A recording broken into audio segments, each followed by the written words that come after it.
भाई साहब नमस्कार। मैं प्रीति लता तोमर सरस्वती शिशु मंदिर शिक्षा नगर मुरैना से आपका हार्दिक स्वागत बंधन अभिनंदन करती हूँ। जी नमस्कार। जी, आज हमारे साथ हैं हमारे मध्य भारत प्रांत के श्री निखिलेश महेश्वरी भाई साहब और हम कुछ उनसे पर्यावरण विषय पर कुछ चर्चा करेंगे।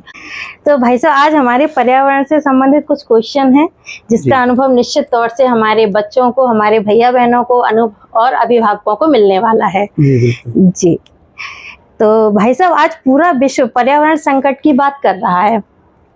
आपके अनुसार पर्यावरण संरक्षण केवल आवश्यकता है या हमारा सांस्कृतिक और नैतिक दायित्व भी है? देखिए, पर्यावरण संरक्षण जो है विश्व के लिए एक बड़ा वैश्विक समस्या तो है ही जी, लेकिन जो भारतीय दृष्टि है उसमें तो एक कर्तव्य और दायित्व के रूप में आता है। जी जी, हम तो कहते हैं कि माटी हमसे पूछ रही जी, हमने क्या उपकार किया, जी, मैंने जन्म दिया, जी, पालन किया, पोषण किया, संस्कार दिए, क्या तुमने भी कभी मुझसे प्यार किया? तो यानी कि इस माटी से प्रेम करना हमको सिखाते हैं। इसलिए हमारे संस्कार का, हमारे जीवन मूल्यों का, नैतिकता का एक आधार है जो भारतीय दृष्टि में ही है, बाकी अन्य जगह ये देखने को नहीं मिलता है। और ये बहुत आवश्यक है आज की तारीख में कि बिना पर्यावरण संरक्षण के इस सृष्टि को, जीव जगत को बचाया नहीं जा सकता। जी, भाई साहब ने बहुत अच्छी जानकारी दी है। तो भाई साहब, एक और क्वेश्चन है आपसे कि भारतीय संस्कृति में वृक्ष, नदियों, पर्वतों और पशु पक्षियों की पूजा की परंपरा रही है, तो वर्तमान समय में इस परंपरा का क्या महत्व है? वर्तमान या प्राचीन काल दोनों समय उसका तो अपना एक महत्व है ही। जी, मनुष्य को जीने के लिए जिन बातों की आवश्यकता रहती है जी, वो तो ये सृष्टि है, और सृष्टि में पेड़ पौधे हैं, जीव है, जल है, भूमि है, सब आता है और इसके बिना मनुष्य का जीवन संभव नहीं।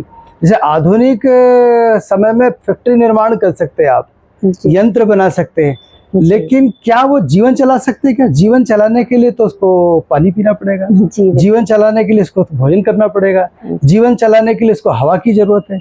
इसलिए उसके बिना तो कुछ संभव है नहीं और इसलिए बहुत आवश्यक है पर्यावरण तो सारी चीजें। जी जी जी। विद्या भारती अपने विद्यार्थियों में पर्यावरण संरक्षण के संस्कार किस प्रकार विकसित करती है? क्या कुछ विशेष गतिविधियां भी संचालित की जाती हैं?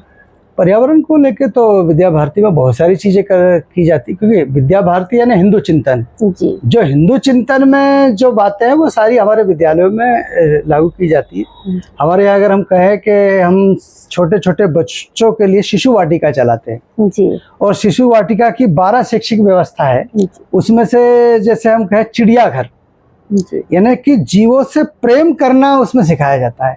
यानी कि घोड़ा है तो घोड़े के प्रति देखने की दृष्टि, चूहा है, खरगोश है, ये जितने भी वन्य प्राणी हैं उन सबको देखने की एक भारतीय दृष्टि, छोटे छोटे बच्चों को वहीं से संस्कार देते हैं। उसी में ऐसे गार्डन है तो गार्डन यानी उद्यानिकी की, उसमें उन पौधों से प्रेम करना, पौधे कैसे विकसित होते हैं, बीज कैसे डालते हैं। हमारे आप कई विद्यालयों में जाके देखेंगे तो उन्होंने पेड़ों पे जो है सकोरे लगा रखे हैं जिसमें वो गर्मी के दिनों में पानी रखते हैं, बच्चे डालते हैं जी। और वो बच्चे वो पानी इसलिए डालते हैं कि पक्षियों को उस समय पानी का अभाव रहता है, पानी पीते हैं जी। ऐसे कई बच्चे, कई स्कूलों में मैं देखता हूँ कि बच्चे अपने घर से आते तो एक मुट्ठी चावल डाल के आते हैं, कहीं कहीं गेहूं डाल के आते छत पे। उससे क्या होता है कि पक्षियों को जो है उसको अन्न मिलता है जी। तो ये जो सब बातें विद्यालय में जो है सामान्य व्यवहार की है।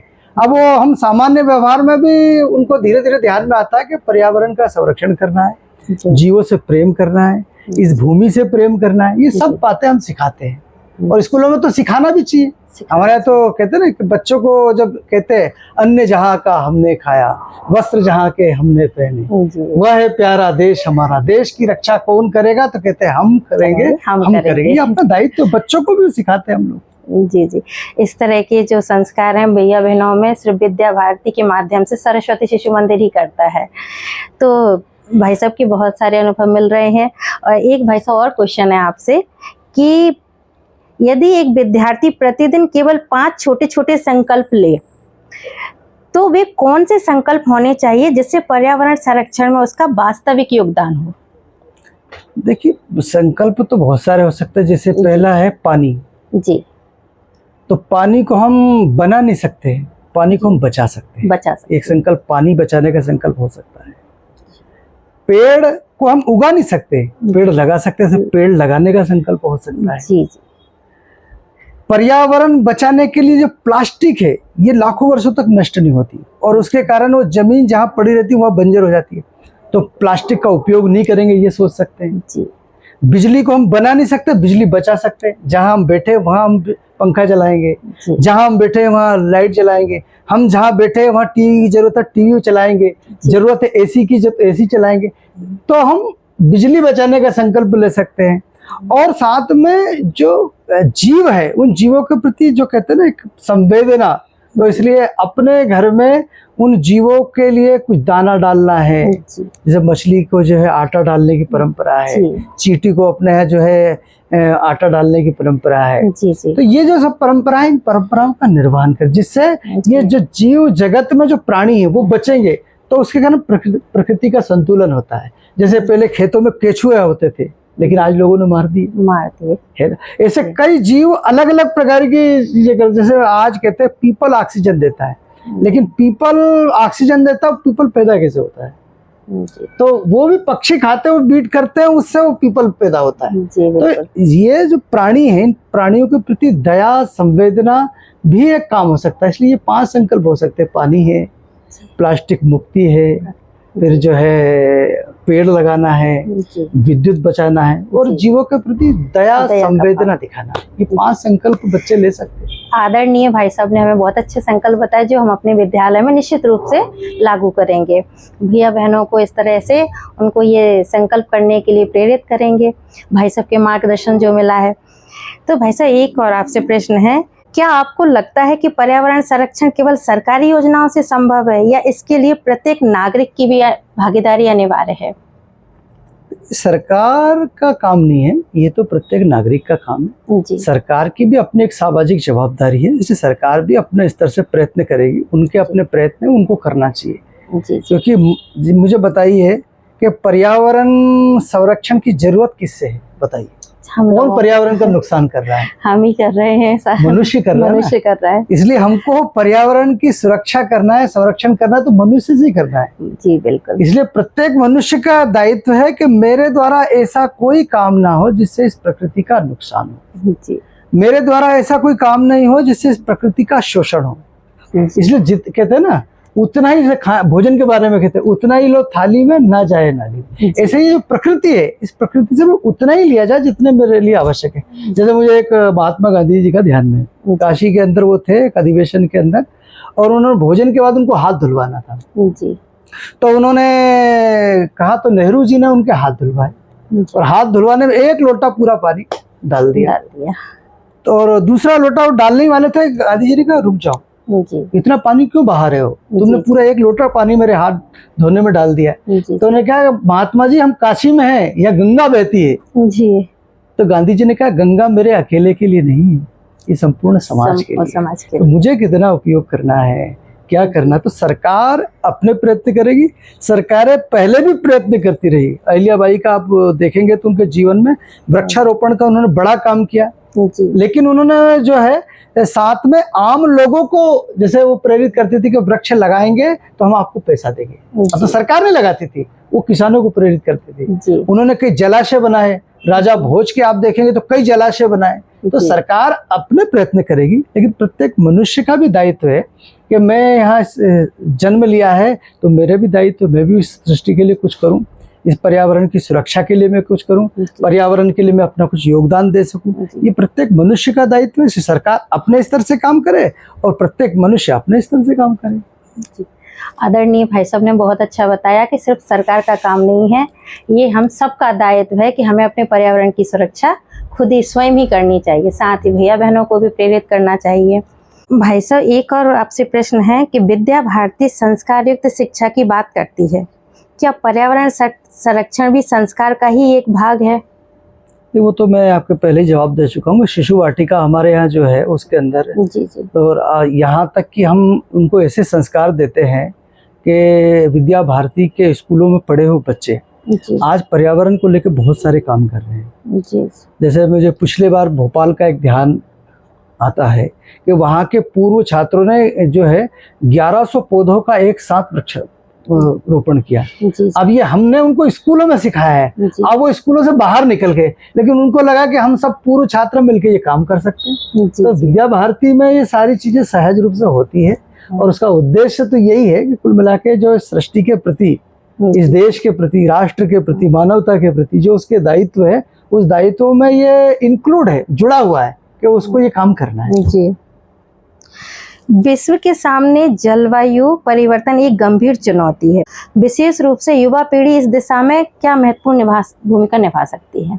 मैंने आपको बताया कि हमारे जो पूर्व छात्र इस प्रकार का काम कर रहे हैं, युवा पीढ़ी, और आज आप देखोगे तो कई लोग जो हैं इस प्रकार के काम चालू किए हुए हैं पर्यावरण को लेके। जैसे बहुत सारे एनजीओ मुझे ध्यान है, युवाओं के एनजीओ हैं जो जल बचाने के लिए काम करते हैं। कई एनजीओ ऐसे हैं जो वृक्षारोपण के लिए काम करते हैं। कई एनजीओ ऐसे हैं कि जो जीवों के संरक्षण के लिए काम कर रहे हैं। जैसे मुझे वहाँ की घटना याद है, धार की, कोविड के समय एक बहन एक एनजीओ चलाती है, वो मेरे पास केवल इसलिए फोन करती थी कि भाई साहब वो कुत्तों के लिए रोटी डलवाना है जी, भाई साहब वो जो है वो गाय है, उनको चारा नहीं मिल रहा है, क्या व्यवस्था हो सकती है। तो ऐसे संवेदनशील युवा जो अपने देश के अंदर है, जो इस प्रकार के पर्यावरण को लेके काम कर रहे हैं, बड़ी संख्या में काम कर रहे हैं। आप नर्मदा जी के कभी किनारे जाएंगे तो आप देखेंगे वहाँ युवक स्नान करने आते हैं, तो स्नान करने के पहले उस घाट की सफाई करते हैं, फिर स्नान करते हैं। तो ये युवाओं का तो बहुत बड़ा योगदान है। और अपने तो देश में हम तो वसुदेव कुटुंब की बात करने वाले लोग हैं, इसलिए पूरे विश्व को एक परिवार मान के कहते हैं। तो कहते हैं ना, अयम निजो परोवेति गणना लघु चेसा उदार चरितानंतु वसुदेव कुटुंबकम। तो यानी कि पूरा विश्व जो है हम परिवार मानते हैं। उदार जब हम कह रहे हम उदार बने, तो उदार केवल मनुष्यों के लिए नहीं, पूरी सृष्टि के प्रति हमारी उदारता हो, तभी तो सृष्टि बचेगी। कहते हैं ना कि जब प्रत्येक व्यक्ति ऐसा सोचेगा तभी सृष्टि बचेगी। जी भाई साहब का बहुत अच्छा मार्गदर्शन प्राप्त हो रहा है। तो भाई साहब, हमारे सरस्वती शिशु मंदिर शिक्षा नगर मुरैना के भैया बहनों, अभिभावकों, आचार्य दीदियों के लिए पर्यावरण संरक्षण के संबंध में आप क्या संदेश देंगे? देखिए, शिशु मंदिर के लिए संदेश जी, तो शिशु मंदिर तो काम कर ही रहा है जी, इसलिए उनको क्या संदेश देना है जी। संदेश तो संपूर्ण मानवता के लिए है जी, जी। आपने शुरुआत जो की थी कि घोर संकट में आज विश्व है जी, जलवायु परिवर्तन हो रही, ये भी एक संकट है जी। और इसलिए हर व्यक्ति को छोटे छोटे प्रयत्न करने पड़ेंगे। उन छोटे छोटे प्रयत्नों से बड़े काम हो सकते हैं। बस ये सोचे कि मुझे करना है जी, तो हो सकता है। जैसे पाँव घायल है फिर भी चलना है, हार को जीत में बदलना है। जुगनू तो रात को टिमटिमाते हैं, हम तो सूरज है, हमको तो दिन में ही जलना है। इसलिए हमको अपने आप को सूरज है ये मान के रोशनी बिखेरना है। तो पर्यावरण के लिए अपने छोटे छोटे कामों के माध्यम से इस पर्यावरण का संरक्षण हम लोग कर सकते हैं। मुझे लगता है यही संदेश सब लोगों के लिए होना चाहिए। शिशु मंदिर भी उसी में है। जी जी जी। भाई साहब ने जो अपने प्रेरणादायक विचार हमारे सामने दिए, हमें उनसे बहुत कुछ प्रेरणा मिली है। और उन्होंने जो पर्यावरण संरक्षण को संस्कार और राष्ट्र निर्माण से जोड़ते हुए जो प्रेरणा दी है, हम उसके लिए हृदय से भाई साहब के आभारी हैं। बहुत बहुत धन्यवाद जी। सरस्वती शिशु मंदिर परिवार की तरफ से मैं भाई साहब का बहुत बहुत आभार व्यक्त करती हूँ जी। धन्यवाद जी। नमस्कार भाई साहब। वंदे मातरम। वंदे मातरम।